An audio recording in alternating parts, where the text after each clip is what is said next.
This live casting, that's something that's interesting with these TV channels, and as we'll discuss some of the trends in the future, I talked about social, mobile, and local, and also video. Video is, instead of us reading a blog, we're going to be watching a lawyer, talk about their bio. Instead of reading my bio on my firm's website or whatever, you're going to be seeing me talking on my website.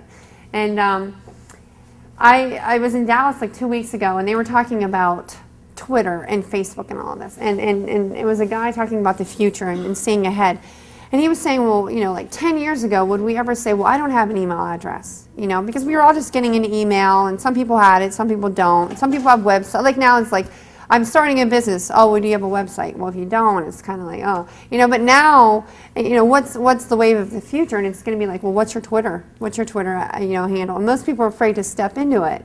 He also said, I mean, honestly think now, what if you didn't have an email address? How would you communicate, with people? Although some people don't use them, but also with websites, he's also said that instead of law firms having a website, it's going to be primarily their Facebook page because it's interactive. You can have different pages per practice group, and that's what he was saying is the wave with respect to all this. And so I wanted to. Katie told me to add this in here because I think a lot of people are afraid of social media, particularly business owners, because you're with employees, you're afraid of what they're going to put out there, what's going to be said about your brand.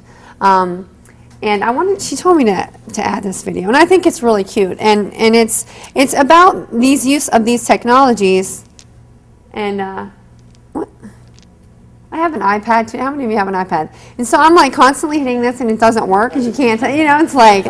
Let's see here. I'm just trying to hit the button. This was Google Chrome. It's just a cute little clip about the internet and email and what you can do with it.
Has anyone seen that before? Mm-hmm.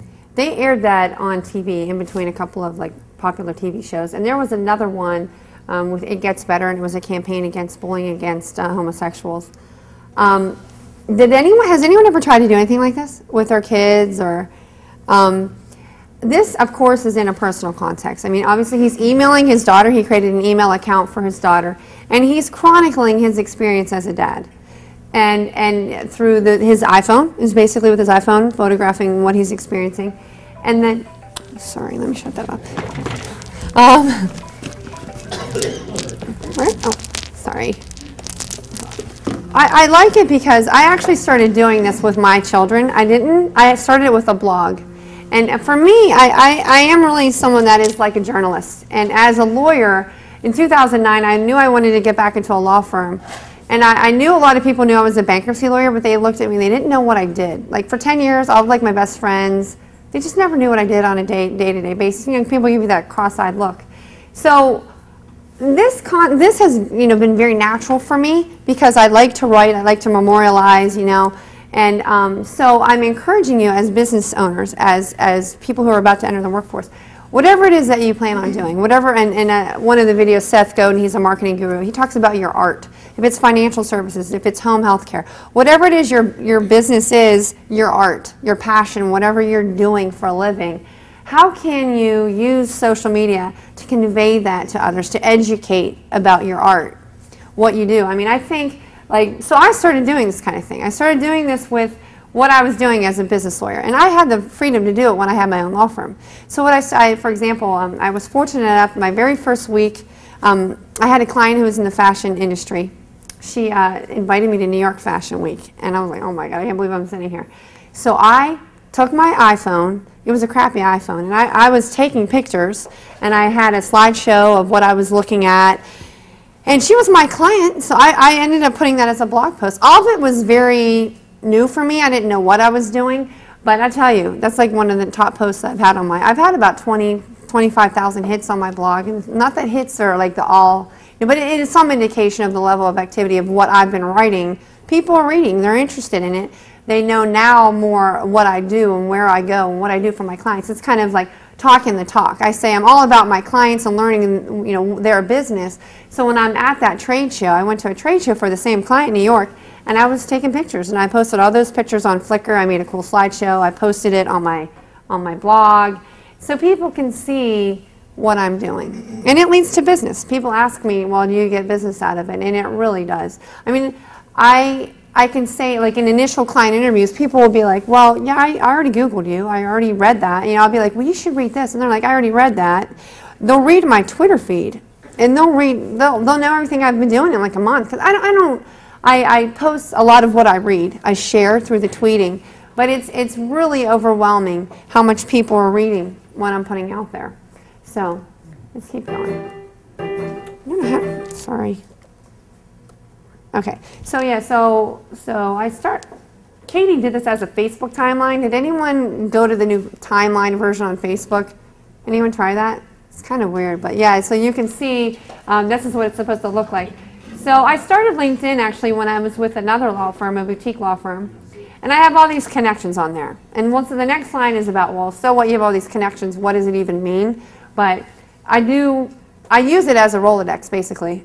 If I meet someone and I think we have some interests, I get their card, and there's actually an application. Feel free to steal some of these application ideas that I'm throwing out there. If you have an iPhone, how many of you have an iPhone? Or a smartphone? All right, that's cool. And I'll give a statistic about that, about how many people actually do have smartphones.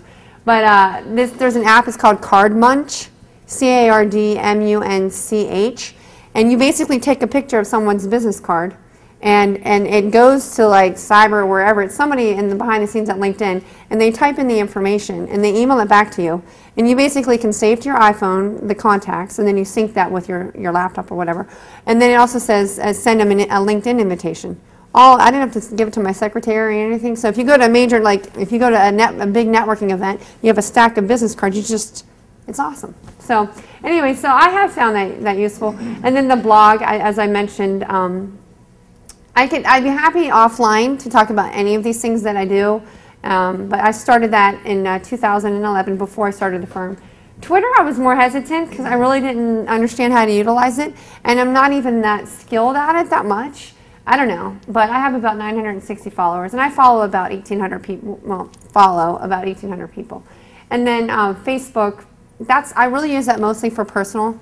I really do keep the divide there for the most part. But I have a bunch of friends on there, but I do have a Facebook page that I utilize for the business, and I haven't really fully developed that, but I do that.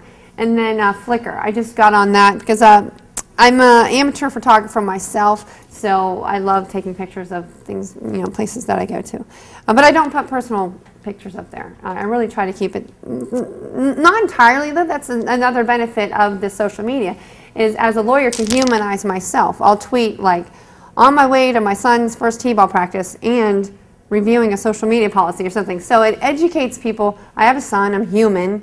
I have more of a life than just like doing legal work. And and they know that I do social media policy. So then they're thinking, oh, I have a friend of a friend of a friend who needs a social media policy. Or I have a friend who wants to start a business, or I have a friend who wants to go, I do these like little clips on LinkedIn actually, and then they're all synced. These are my screenshots. So that one is LinkedIn. And how many of you have a LinkedIn profile? So about 3/4 of us. So a lot of people are reading these things. And it's just, the more you put out there in social media and internet, and you want to drive if you're doing a social media campaign, you're going to want to drive it back to your website. Or LinkedIn, and so you get traffic, so people so you want to make sure these profiles are developed and they're not just like your name and your college. You want to put in there, again, I want to get through the presentation, see how much time we have left, but I have my reading lists on there, and I put the books that I'm reading professionally. I also put, it depends on what I'm reading, but I put what I'm reading personally too. My PowerPoint presentations, Twitter's it's all synced. So every time, so I don't have to go to 3 different sites. I actually use LinkedIn as the primary one most of the time. It depends. Like if I don't want a lot of people, if it's too personal, I don't go with LinkedIn. But if I go there and then it says, there's a checkmark box for Twitter, and then it syncs to all 3, both Facebook, Twitter, and LinkedIn. This is the blog, again, that I started, and it's just something really fun to do. And if you're a business, and it's free, and you can start one yourself, it's wordpress.com. And I knew that when I had my own business, I wanted a website that I could update all the time with things that I find that are useful for my clients. So like white papers, papers that I've written about, like this one, why isn't that Louis Vuitton bag ever on sale? It was a memo I had written for that fashion design client about luxury branding strategies, and she paid me to do it. I probably spent about 10 hours trying to understand antitrust rules about pricing products. That was the issue, and we were talking about their marketing strategies and how they could like sell a $1,500 bag, and like people actually buy it. And so I did all this research. So I repurposed that content from my blog. I had already done it in the course of my business, but I just basically took an hour, lifted from the memo, I put it in the blog post. I actually wrote it, I submitted it to Maniac magazine, and I was a columnist that month. So I repurposed it there. It was in this magazine, which was really cool. And so that was something fun to do. But yeah, I've only written about 52 posts on it, and over 3 years, which isn't that much. You're supposed to post pretty frequently, and you'll hear that a lot from social media guru people, like once a week, or tweet like once a day or something like that. Do you find out through WordPress who's reading your blog? How do you find out? I'm sorry? How do you find You out? can. Yeah, like Google Analytics, they have analytics here. You can go into stats and you can see the source of it. You can't see the name, but you can have people subscribe, so I know who's subscribed to it. And it's a powerful, it's really, the blogging is such a powerful tool to get out there. Say you don't like going to networking events. This guy in Dallas, he was talking about, it was a conference about generating business for women lawyers all over there were 16 of us from all over the country. And some people don't like cocktail events, like some of your employees. Say you have, some marketing, and some of you have sales agents, but some people don't like going out there and being out in the public, and they'd instead rather do this. They'd rather write something about what they know about. Some people don't like to write, conversely, some people don't like to write, so they hate the thought of doing a blog. So there's different ways to market, but this one has really proven me pretty fruitful. So, and then Twitter is such a different animal. I mean, there are a lot of different rules and like the hashtag. How many people have a Twitter account? I'm curious. 1, 2. And how many people actively post on it? Not that many. So a little bit. So I think it's very useful as well. There's a huge community on it, but there's a lot of rules and regulations too. I just basically, since I'm generating these blog posts, I basically sync it with Twitter, because every time a blog post, I send out a blog post, it sends an automatic tweet of the post. I find it very useful for, like for example, for this presentation, and you all can go on my Twitter account. It's at Salene Kraemer there, and you can read all the stuff that I was reading in order to prepare for this. Because I would read the article, I'd watch the video, and it would say share, and I'd say tweet. So I've got like the last 10 tweets are everything that I was reading to prepare for this, and that in and of itself I think is really cool.